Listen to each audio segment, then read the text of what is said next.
ये बघ आई ओ ये ओ ओ ओ ये ये तू थोडा आराम कर हा म्हणजे बरं वाटेल हा झोप आई हो बाळा रे काय झालं कशाला उठतेस अण्णा उगाच आपले ओरड ओरड ओरड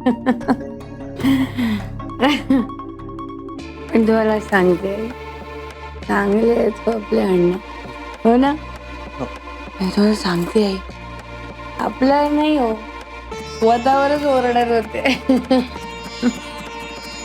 तू जरा झोपतेस का बाळ आराम कर म्हणजे बरं वाटेल तुला गरगरते ना हळू हळू मस्त वाटतंय पण हो ना आई. मग.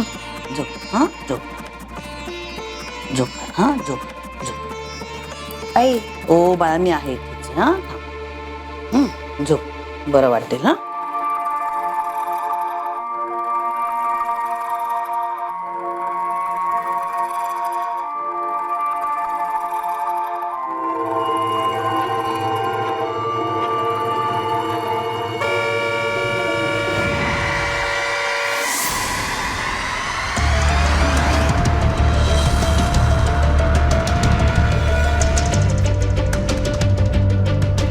कुठे घेऊन जायच्या लायकीची नाही असं नका कर पाया पडते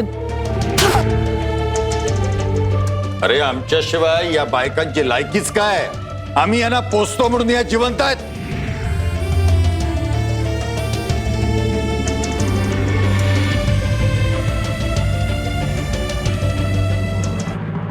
कुठे निघाला ताई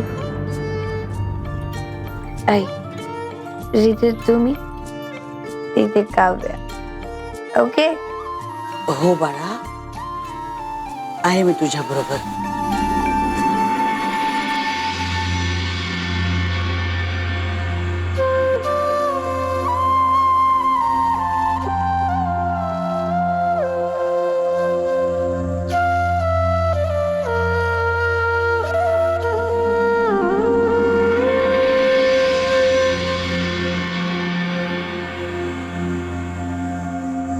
काय ताळ्यावर आली का तुझी सून म्हणजे तशी ताळ्यावर येणारच नाहीये ती पण काल तिने जी का नशा केली होती ती आतापर्यंत उतरली असेल सांगितलंच की नाही तिला तिचे प्रताप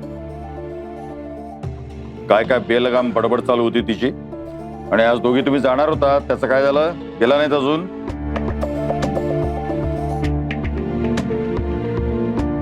तुझ्याशी बोलतोय मी का तिची नशा उतरली आणि तुला चढली आहे उतरवायला वेळ नाही लागणार मला आणि करून करून करणार काय आहेस तू बडबड आणि तमाशा माझ्या ऑफिसला जायची वेळ झाली आहे माझ्या सगळ्या गोष्टी काढून ठेव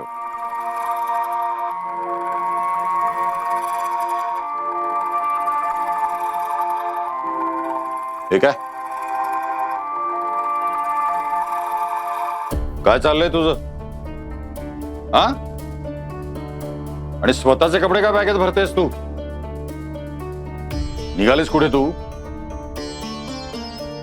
एवढी अरेरावी की माझ्या प्रश्नांना उत्तर सुद्धा देत नाहीयेस तू काय समजतेस काय स्वतःला तू ठीक आहे त्या उद्धट मुलीची सुद्धा बॅग तिच्याबरोबर भर आणि तिची रवानगी कर संपला तिचा मुक्काम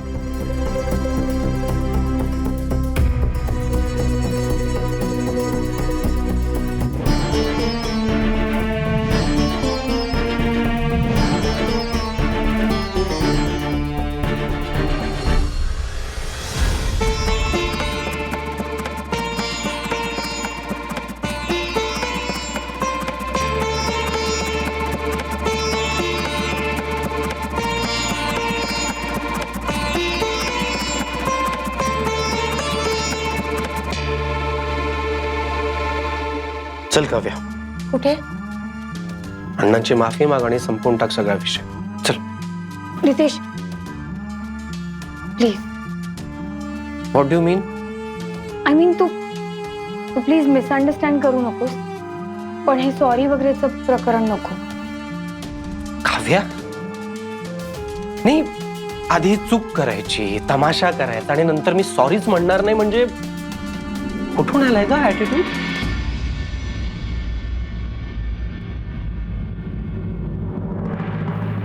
attitude?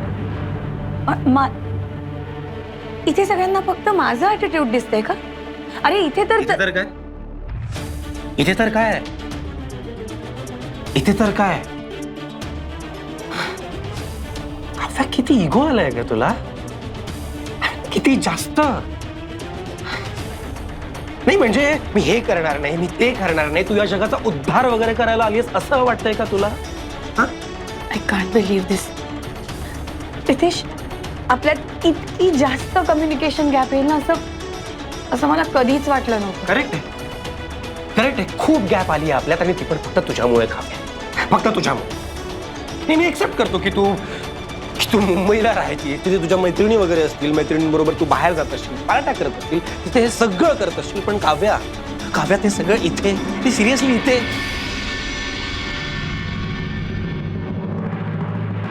R you serious?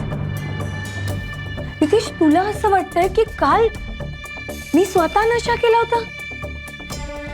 No वे. पण मी म्हणतोय ना एक्सेप्टेड. हे बघ, तेवढा लिबरल आहे मी काव्या. लिबरल आणि तू. रितेश, तुला ऍक्च्युली असं वाटतंय की जे काही घडलं ना ते मी केलं? इथेच संपलंय सगळं. नाही, मग कोणी केलंय? नाही, आयजी किंवा प्रतिमा काकी करणार आहे का हे सगळं? अगं, त्यांना तर माहिती सुद्धा नाही आहे सगळ्या गोष्टींबाबतीत. रितेश प्लीज,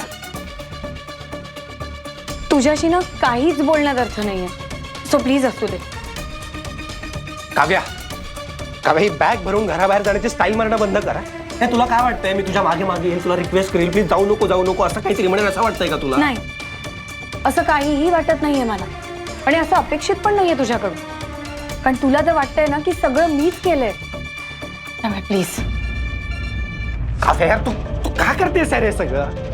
अरे तू काय माझ्या शब्दांचा केस काढत बसलीस ग? हे बघ, मी ऑलरेडी ना खूप टाकलोय काव्या. त्यात एक शब्द जर मागे पुढे झाला ना, ती गोष्ट अशी पॉइंटेड करत बसू नकोस. हे बघ, माझं म्हणणं खूप सिंपल आहे.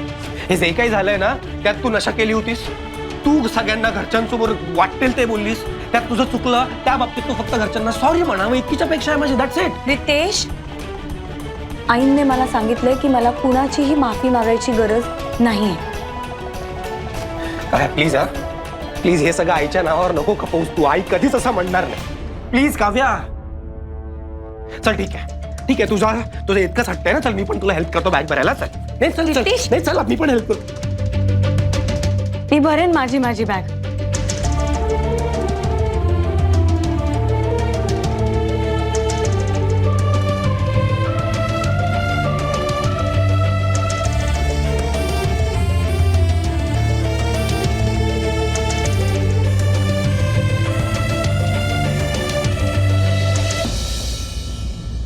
आणि हो, आता जर का मी म्हणेन की in spite of everything I still love you, तर तुला विश्वास बसणार नाही. सो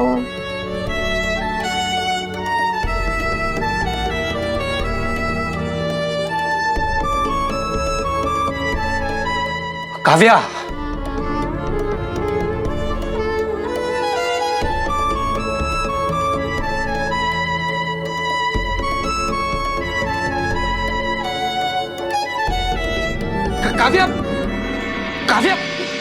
काव्या, तू काय हट्टीपणा लावलायस हा? हे सगळं करण्यापेक्षा तू अण्णांची माफी मागणं म्हणजे सगळा विषय इथेच संपेल. पण मला याची गरज वाटतच नाहीये मुई रितेश.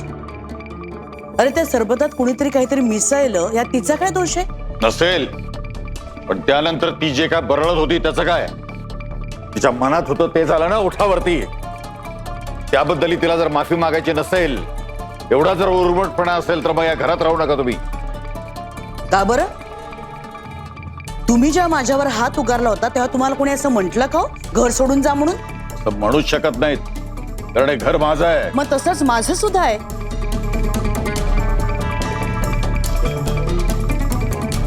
हे घर जितकं तुमचं आहे ना, तितकंच माझं सुद्धा आहे.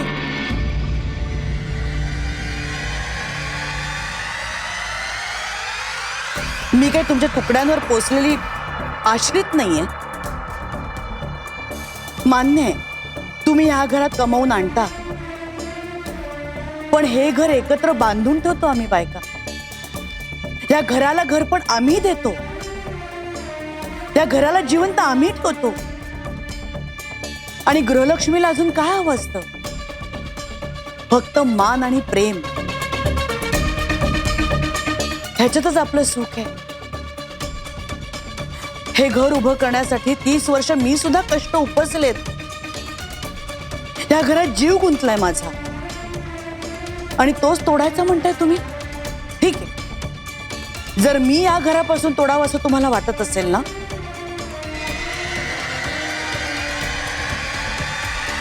तर मग आपलं नातंही आपल्याला तोडावं लागेल.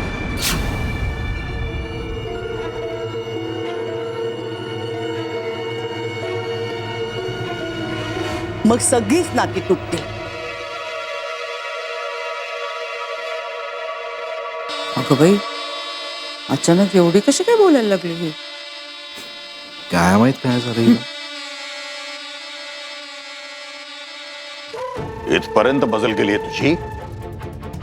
तुला नातंच तोडायचं आहे ना? आत्ता तोडलं मी हे नातं.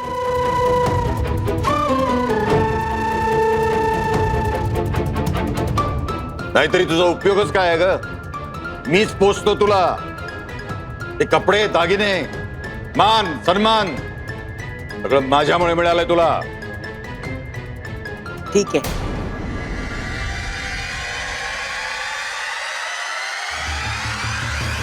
सगळी नाती जर ह्यातच मोजायची असतील ना, तर आजपासून तुमचं काहीही नकोय मला. तुम्हाला आम्ही दोघी नजरेसमोर नकोय ना? ठीक आहे, जातो आम्ही, पण हे घर सोडणार सुद्धा नाही आम्ही, कारण हे घर आमचं सुद्धा आहे. आम्ही दोघे एका छोट्याशा खोलीत राहू. वाड्याच्या मागे जी अडगळीची खोली आहे, तिथे आम्ही दोघी सुखानं राहू.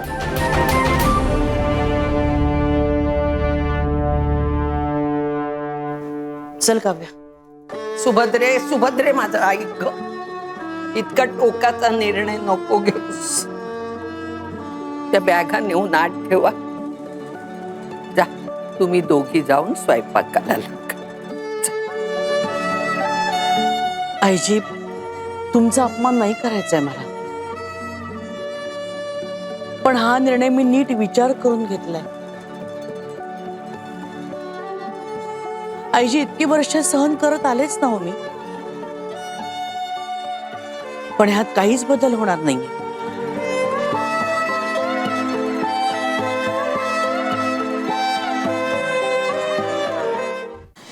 चल काव्या, अरे काय चाललंय? हे सगळं तुझ्यामुळे होतंय, कळलं ना? आई अशी कधीच नव्हती काव्या. बरोबर आहे तुझं. इतक्या वर्ष स्वतःला काही अस्तित्व आहे हेच मला ठाऊक नव्हतं, पण काव्यांनी मला जागं केलंय आता. आणि अजून काय अपेक्षा करते रे मी माझ्या नवऱ्याकडून? बरोबरीनं वागवावं, प्रेम द्यावं, दोन गोष्टी प्रेमाच्या बोलाव्यात, आणि हे तर कर्तव्य नाही का नवऱ्याचं? आई, अगं काय वादविवाद स्पर्धा सुरू आहे का? हे सगळं काम रितेश, गप्पा बस. या अतिशाण्या बायकांच्या नादी लागू नकोस. त्यांना जायचं आहे ना, जाऊ देत. उंबरठा ओलांडल्यावर अख्खं ब्रह्मांड आठवेल त्यांना. जा जा, फक्त इथे परत येऊ नकोस, याद राख. आता या घरात तुला जागा नाहीये. रितेश, खोलीमध्ये मला ऑफिसचं बोलायचं तुझ्याबरोबर.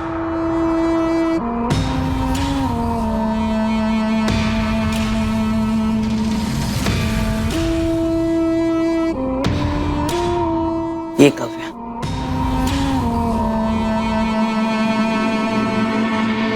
आबा,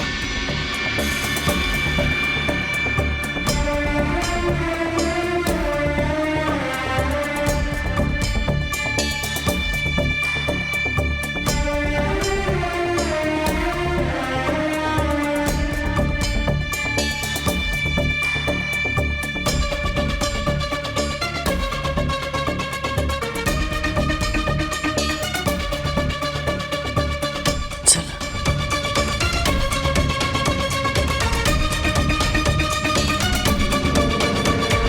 थांबा.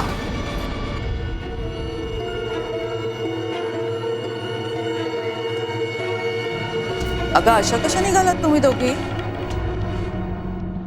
आईजी नाही म्हणजे हीच मगाशी म्हणाली ना की यांना राजपाटलांचं काही नकोय म्हणून. मग राजपाटलांनी जे तुमच्या अंगावरती दागिने घातलेत ते कसे चालतील? हा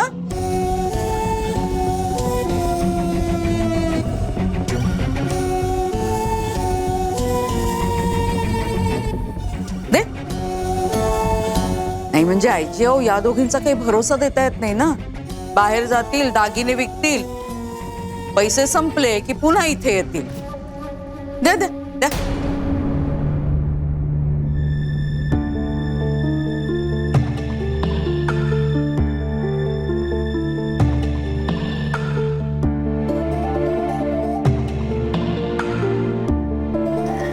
बरोबर आहे जाऊबाई तुमचं.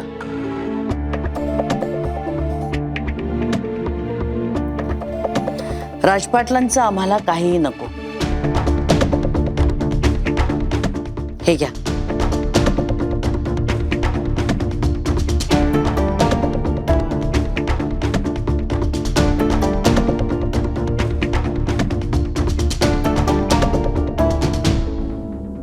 पण आमचं स्त्रीधन आहे जे आम्ही माहेरून आणले ते तर आमचंच आहे ना.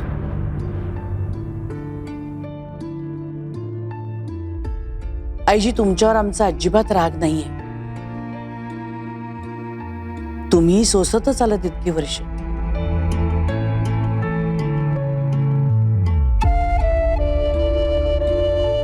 सवड मिळेल तसं काढून ठेवा स्त्रीधन. मी येऊन घेऊन जाईन. आम्ही घर सोडलेलं नाही आईची. आम्ही इथेच राहणार आहोत 5 पावलांवर. आणि तुमच्या मनाच्या खुशीत तुम्ही नेहमीच सासूपणाचा हट्ट धरला, पण मी मात्र तुम्हाला आईच मानलं आणि आईच मानेन.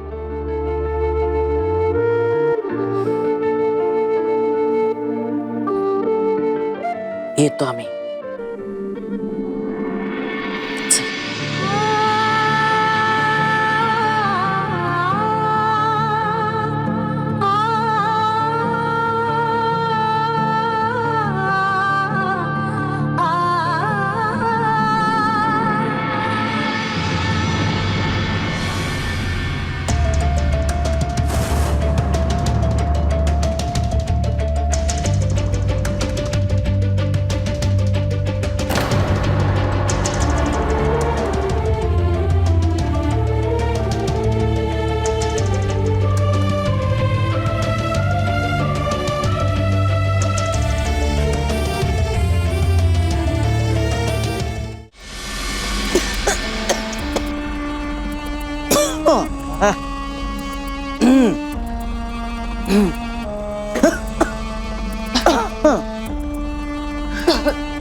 सावकाश ग, सावकाश. आई खरंच सॉरी हो आई. मला आठवत सुद्धा नाहीये मी काल काय बोलले आणि काय नाही. पण मला कळतंय की माझ्यामुळे तुम्हाला पण हे. आता हे माझ्यासारखंच बोलायला लागलीस ग तू. सगळे दोष स्वतःवर ओढवून घ्यायचे. हे बघ काव्या, काल जे काही घडलं, ज्यांनी कोणी घडवून आणल्याचा सगळ्यांनाच अंदाज आहे आपल्याला. पण त्यात मला आता अजिबात रस नाही. तू नशे जे काही बोललीस ते वावगं नाही ग बोललीस, योग्य तेच बोललीस. काव्या, जेव्हा तू मला झोपेतून जागं केलंस ना, त्याच वेळी मला कळून चुकलं होतं की हा फटाका कधी ना कधीतरी फुटणार. आणि तसंच झालं. काळजी करू नकोस काव्या, आणि अजिबात घाबरू नकोस. हे बघ काव्या, जशी अडगळीची खोली आपल्याला साफ करायची आहे ना, तशीच आपल्याला घरातल्यांची मनं सुद्धा साफ करायची. त्यांच्या मनातली अडगळ आपल्याला काढून दूर करून टाकायची.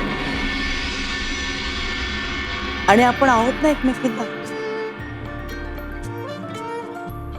काय म्हणतेस नेहमी ते इकर नॉट. हा तसंच. पण आई कशा राहणार आपण या खोलीत? का जादू करूया की आपण? अगं बाईचा हात घरावरनं फिरला ना की झोपडीचाही स्वर्ग करू शकते ती. आणि इथे तर आपण दोघे होत एकमेकींना. आणि ह्या घराशी माझी नाळ जोडली गेली ग. आपण घर सोडलेलं नाहीये. आपण फक्त त्या घरापासून थोडस दूर राहायला आलोय. कारण एकमेकांना एकमेकांची किंमत कळावी म्हणून हे अंतर आपण निर्माण केलं. आणि काव्य आपली ही परीक्षा आहे. आपल्यालाही कळू दे खरंच आपल्याला काही किंमत आहे का आपण नुसत्याच वल्गना करतोय आम्ही हे करू आम्ही ते करू. पण आपण खरंच ते करून दाखवतोय की नाही, तेवढा आपला दम आहे की नाही हे आपल्याला बघायचंय.